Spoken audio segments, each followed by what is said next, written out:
नमस्कार, माझ्या leave live चॅनलमध्ये तुमचे स्वागत आहे। आज मी तुमच्यासोबत फुनक्यांची रेसिपी घेऊन आलेली आहे। फुनक्यांसाठी लागणारं साहित्य बघूया। तुरीची डाळ, चवळीची डाळ, कोथिंबीर, हिरवी मिरची, लसूण, कोथिंबीरीच्या काड्या, जिरे आणि हळद, मीठ। मी ही तुरीची डाळ 7 ते 8 व्यक्तींसाठी फुनके बनतील याप्रमाणे घेतलेली आहे। हे 3 माप तुरीची डाळ मोजून घेतलेली आहे आणि चवळीची डाळ 1.5 माप घेतलेली आहे।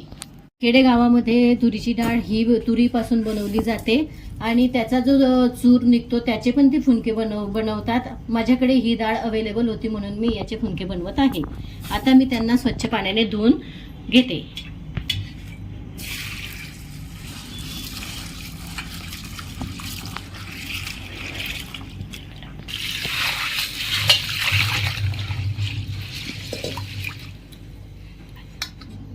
आता मी हे तुरीची डाळ आणि चवळीची डाळ दोघं डाळी स्वच्छ धुवून घेतलेल्या आहे 2-3 पाण्याने।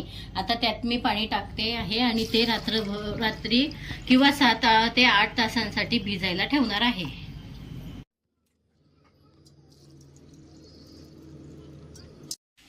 7 ते 8 तास डाळ भिजून झाल्यावर तिला मी स्वच्छ धुवून काढून घेतली आहे। आता तिला मिक्सीमध्ये ग्राइंड करू। मिक्सरच्या भांड्यामध्ये मी लसूण, जिरे, कोथिंबीर आणि हिरवी मिरची ग्राइंड करून घेत आहे। ही आता मी डाळ बारीक करून घेतली आहे। ती जास्त बारीक नाही करायची, अशी हाताला थोडीशी जाडसर राहील अशीच करायची असते। हे बघा, व्हिडिओमध्ये मी तुम्हाला दाखवत आहे। हे अशा प्रकारे वाटण तयार केलेलं आहे, ते मी त्यात मिक्स करते आहे। हळद टाकत आहे। हे वाटण आपण त्यात घालायचे।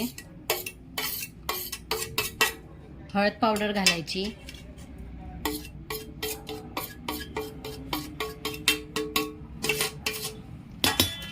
ही कोथिंबीर, कांदा घालायचा, ही कोथिंबीर घालायची। कोथिंबीरचे प्रमाण जास्त ठेवायचे, त्याने फुनक्यांना छान चव येते।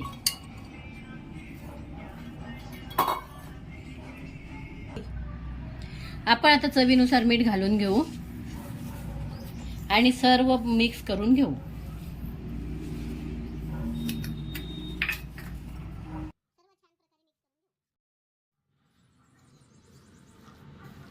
भांड्यात खाली पाणी ठेवून वर मी चाळण ठेवली आणि त्यावरती चाळणीला तेल लावलेलं आहे आणि आता त्यात फुनके मी ठेवत आहे। फुनक्यांना वाफ ही चांगली बसली पाहिजे, तेव्हा ते फुनके छान शिजतात। वाफ जर बाहेर निघाली तर फुनके कच्चे राहतात। स्टीमसाठी त्यांना झाकून देते म्हणजे ते छान प्रकारे शिजतील। 15 मिनिट त्यांना होऊ द्यायचे। फुनके झाले हे सुरीने आपण चेक करून घेऊ।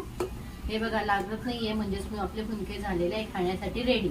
आता आपण सर्व करून फुनके खायला तयार होऊ। तुम्हाला माझी रेसिपी आवडली असेल तर तुम्ही माझ्या लिव्ह लाईव्ह चॅनलला लाईक, शेअर, सबस्क्राईब आणि कमेंट करायला विसरू नका। धन्यवाद। भेटूया आता पुढच्या रेसिपीमध्ये।